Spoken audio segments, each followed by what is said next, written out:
একটিবার শেষবারের মতো আমার নামটা ধরে ডাকবে?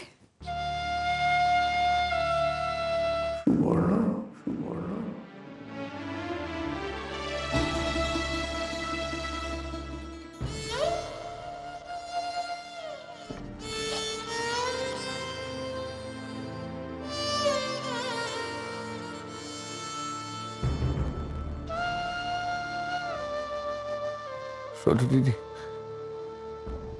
তুমি তুমি একবার ওর কাছে যাও, যাও ছোট দিদি। ও ও একা বোধহয় নিজেকে সামলাতে পারবে না।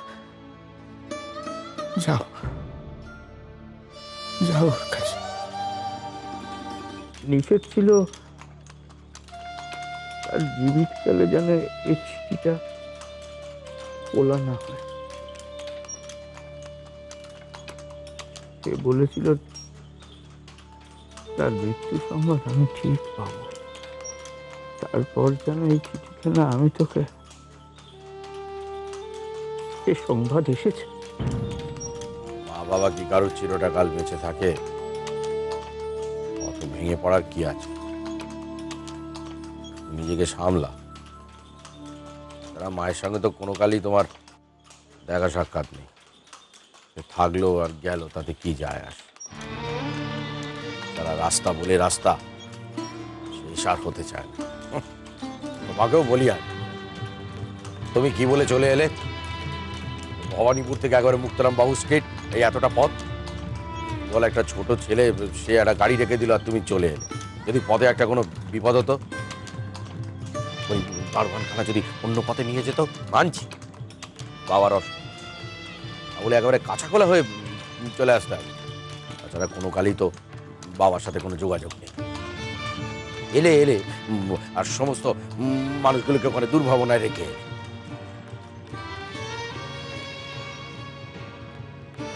আর ভাবনা চিন্তা করবেই বা কেন?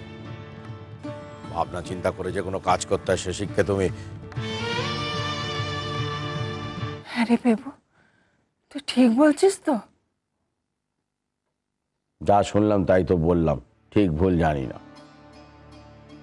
কি বলছিস কি? মানুষটা বিদেশ বিমুয়ে পড়ে থেকে একা একা চলে গেল, শেষ সময় দেখতে পেলেন এ পর্যন্ত? পরিবর্তী এ অদ্ভুত বংশধারা, এদের অদ্ভুত বংশধারা। শাশুড়ি ঠাকুরুন নিজের সংসার ছেড়ে গিয়ে উঠলেন বাপের কাছে। তার বাপের কর্তব্য ছিল না মেয়েকে সংসারে ফেরত পাঠানো? তিনি কি পাঠালেন? পাঠালেন না। হয়তো ভেবেছিল কোনো না কোনো সময় মার সঙ্গে দেখা হবে। জানি না এ কি খেলা বিধাতার। তবে যেমনই হোক, বড় নিঠুর খেলা, বড় নিঠুর খেলা। সুবর্ণ, চিঠিখানা খুলবি না?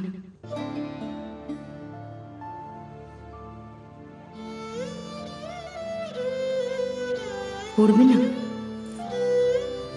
কেন আমায় চিঠি লিখলে? তোকে যে আমার অনেক কথা বলার ছিল।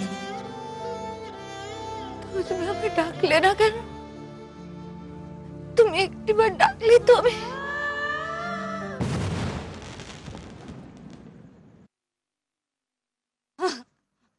মা, মা, তুমি যাওনি একবার তোমার সুবর্ণকে দেখতে, তার কথা জানতে যাওনি মা?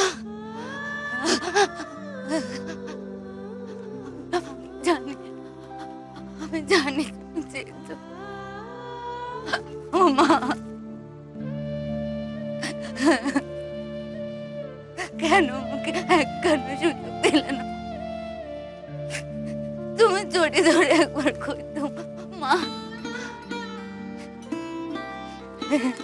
কেন কেন এই মুষ্টি ভিক্ষে আমার দিয়ে গেলে? কি করবো আমি?